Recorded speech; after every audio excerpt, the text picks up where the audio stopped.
Hello my lovelies, and welcome to today's video. My name is Alya. I'm so glad you stopped by. Today we're talking about glaucoma and how do you know if you have it. So if you're interested in this topic, please do stick around and find out more about how we detect glaucoma.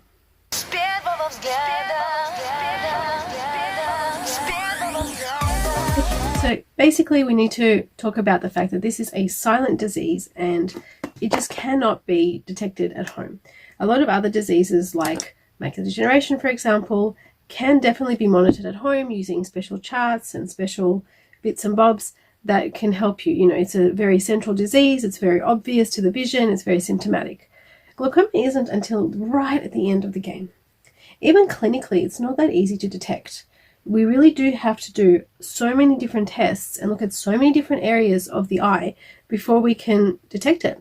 And some specialists and researchers are even talking about doing neurological testing just to diagnose diseases of the optic nerve, even things that are progressive like glaucoma. So the best way to diagnose it clinically is to do what's called a ganglion cell complex scan, which is done on a special imaging device called an OCT. There's lots of videos on OCT here on this channel talking about all that sort of stuff. Even then it takes time. We can do the scan, we can sort of figure things out, but then we still need to go back and compare over time and see if there's been any progression. That's how we detect it early. We look for change. Because really, if we sat and wait until it was obvious, it would be too late to do anything about the actual deterioration. In order to detect it early, the offset is to do a lot of testing and to do it over time. At least that's what's the current norm.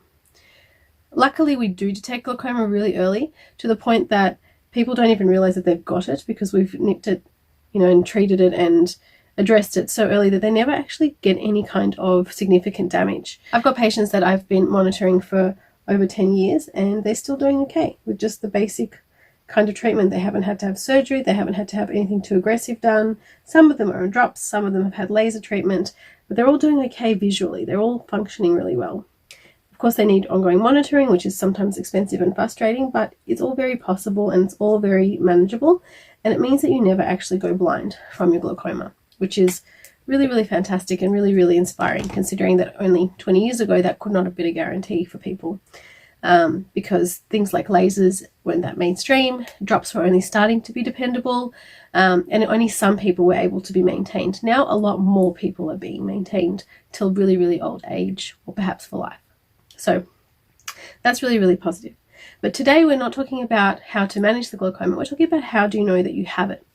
And the reality is that it's also known as the silent disease. So it has no symptoms at all. So what do you do at home? How do you know to decrease your risks of developing glaucoma? I would say the first place to start with any disease, whether it be heart or eye or lung or anything at all, is family history. Talk to your relatives, talk to distant relatives, see if there's any disease in the family at all. If you do have a primary or secondary relative that has glaucoma, I would definitely be putting myself on the most routine and most basic of testing, which would be just photography and an eyesight check for glaucoma. That way, if you're routinely making sure that you come to at least an optometrist for your basic back of the eye check, or whoever is the equivalent in your country, then at least you know that there is that progression monitoring happening. The minimum that needs to be done is basically a photograph. If somebody can take a fundus photograph of the back of your eye and do another one 2 years later and another one 2 years later, then they can at least see that there's been some physical or physiological changes to the optic nerve, which is one of the signs of glaucoma. It causes the nerve to appear as though it's thinning out. But we, of course, all have very different looking optic nerves. We have different fingerprints, we have different optic nerves. So if somebody is able to monitor that for you and make sure that that change isn't happening, you are already on completely the right track. In general, there are many diseases that are hard to know that you have and don't really show themselves until they really show themselves in the eye. Glaucoma is probably the most well known for doing such things. But I would encourage that everybody, at least 2 to 3 yearly, even if nothing is wrong, just gets a routine eye check, if that is something that's accessible to you. It can be, the most basic of checks, but as long as somebody is looking at your sight and looking at your fundus, which is referring to the whole section of the back of the eye where the optic nerve and the macula is, you're basically covered for at least an observation. If they can also take an image of their findings, so it's not subjective to their opinion, but they can actually photograph it, then that's something that's quite simple in terms of technology. A lot of phone cameras can achieve this these days. These things are quite portable as well, so I think it should be fairly achievable, with the right funding, of course. And then that way you have a distinctive record to compare back to. That is the most golden thing of all with eyes, or generally health. Same thing with moles, same thing with even your teeth. As long as there's some sort of record in your file, then you can always refer back to it and understand whether that's something that's true for you or whether that's something that is true for disease progression. And that's how we determine whether somebody's actually at risk of something or whether they just have an unusual looking eye. Once you've eliminated that there's no one in your family that has any glaucoma, there are other risk factors that you would want to consider. A big one is actually blood pressure. Sometimes when your blood pressure is somehow abnormal, it can affect the blood supply around the body. So it's not necessarily a direct correlation. Different studies have actually focused on different outcomes with that, but I would definitely say that just colloquially, just from what I've witnessed in the clinic, I would definitely be just having regular observations again of the back of my eye if I had a blood pressure issue. Another really good one is if there's any kind of headache, migraines, any other reason to be concerned about the head. For whatever reason, maybe you're diabetic, or maybe you just have had chronic migraines throughout your adolescent years, that is definitely another reason to be getting the back of your eye checked absolutely regularly. There is a correlation between migraines and things like stroke and glaucoma. Definitely there have been studies to prove that there is some kind of relationship there. I wouldn't focus too closely on it necessarily. There's no guarantee that if you've had migraines, no matter the kind of migraine, that you'll develop glaucoma. And there's also no guarantee that if you have close relatives with glaucoma that you'll get glaucoma. It's just to determine the risk, right? It's just that there's an increased chance of it. And if there's an increased chance, why not observe it closely? Why not track it closely and make sure that you're not going to develop anything serious? The whole idea of the whole message behind today is that if you monitor things regularly and catch things early, it's a lot easier to maintain a good outcome. Especially why I've chosen to focus on glaucoma rather than, say, diabetes or other diseases that would benefit from early detection and early intervention, is because glaucoma is irreversible. You have heard, of course, of people that have had type 2 diabetes and then changed their lifestyle and no longer have type 2 diabetes. Well, that's not true of glaucoma. Once you've got it, you've got it, and it's not necessarily avoidable to develop, but you can most certainly have clinicians intervene early and preserve a maximum amount of cell population, which means that even if you have glaucoma, you don't necessarily have vision loss associated with it. I definitely do hope that one day we will develop a test which will allow things to happen at home for patients. For macular degeneration, we have a grid that people in our clinic take home and monitor any changes to their macula. It's so simple. I'll include one here for you guys and perhaps leave in a link in the description to where you can find one to print off at home. It's called an Amsler grid. And what it allows is a very basic, crude, I would admit, view of your central visual field. It means that the field that your macula is responsible for is being constantly monitored for very minute change. Things like shadows, wobbles, some kind of distortion in this chart. You do one eye at a time and preferably wearing your most current reading prescription because you don't want these wobbles and these shadows to be appearing because of some sort of prescription issue. So once your eyes are at their best potential in your glasses, you can check one eye and then the other and see if there's anything changing. But macular degeneration typically happens later on in life. Glaucoma can start as early as 40. Some studies I've read have even suggested that it's even earlier, but honestly, clinically, I haven't really seen it. Even patients who are in their 40s, because they're glaucoma, although we do see that they are of risk potentially, it's so minute and it's so well maintained by the body that there's no real risk for damage at that early stage. But at least we know to give them a call back, say 2 years later, and check again. and 2 years later and check again. And by keeping such a close eye on them, we're able to detect that very, very first sign of progression, which is not a risk to the vision at all. It's just the very, very first sign. So only the very first little deterioration of those cells, of which there are billions. So we've got a bit of a buffer there. And then we can intervene. We can offer them laser, we can somehow monitor them to make sure that there is never going to be that further deterioration that is detrimental to vision. Even if it's your far peripheral vision, it still is a deterioration. And the more deterioration we can avoid, the better it is for a nice long-sighted life. It's really hard to convince patients in the clinic to do things like visual fields. I've found that a lot of people complain about it and don't like doing it and find it really, really sort of boring, I guess, is the real issue, but just hard to concentrate. There are some patients who are brilliant at doing them, do them really quickly, do them really well, and the tests are really reliable. But for the most part, people really don't like them. And because they don't like doing the tests, they don't do well at it. It makes the test less reliable, which is a real shame. The other issue with visual field, as is with all of the imaging that we do, is it really focuses on the very central part of the retina, which is great, which is where most of the vision occurs, but it doesn't necessarily pick up that very early detection because it's just so central. Most neurological or most optic nerve disease goes from the outside in, and we're measuring the inside part, which means that by the time it's detected a lot of the time, there's already some significance. That's why I'm such an advocate for photography. It seems so simple, and a lot of doctors don't even see the value of doing it. But as a clinician, I most certainly do. First of all, it's the only opportunity for me to look properly at the back of your eye before you go on to doctor, which, as much as I trust my doctors, 2 sets of eyes are always going to be better than one. The other thing is it's a document. There's no way doctor's going to remember exactly what they saw 2 years later in your eye.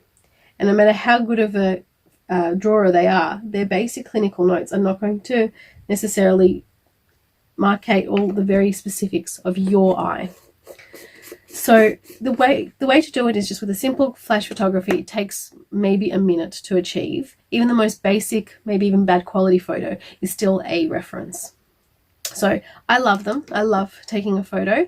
It's so simple, honestly. The actual machine itself isn't necessarily so expensive, not like the other machines, and therefore the actual cost to the patient isn't as much. Sometimes it's also a cost-conscious approach to some patients that can't necessarily afford having the whole enchilada done very often. At least we've done a photo, which is, yes, basic, but it's still a reference. It's still that ability to monitor, somewhat crudely, but it's as close to a home test that we can provide clinically. But what if you don't have any relatives with glaucoma, I hear you ask? What if you don't have headaches or any kind of history that's going to put you at risk for glaucoma? Should you not check for it at all? The answer is, yeah, you should. Although you probably don't have glaucoma and won't have glaucoma, having a regular eye test is one of the most simple ways to really look after your whole entire health. Because the eyes are full of nervous vessels, so neurological vessels, little nerves, little ganglion cells actually they're called, that build up the nerve at the back of the eye. You can also visually measure the actual nerve itself. It comes all the way up to the eye, so we do see the nerve at the back of the eye. You also see lots of little vessels, lots of little veins and arteries that all branch off from the ophthalmic artery, which is directly connected to the carotid arteries, which are directly connected to the rest of the brain. So, it's a very, very good determinant of your general health. All the cholesterol in your blood travel around the eye. All the blood pressure you've ever experienced affects the eye. All the little nuances about you, things like sugar, things like inflammatory factors, even your sun exposure is all reflected very, very obviously in the eye. Why obviously? Why more than the skin? Because it's so easy just to look through the pupil and see what's happening on a vascular level. You can never do that with the skin. You would literally have to peel back the skin and check out what's going on. And that's only if you're successful at stopping the bleeding that will occur from just doing that. People talk about needing to do MRIs to have a full picture. Sure, if there's an actual problem, you can go on and investigate it more deeply through MRI. And I've just uploaded a video last week about MRIs and why we might do them and things like that.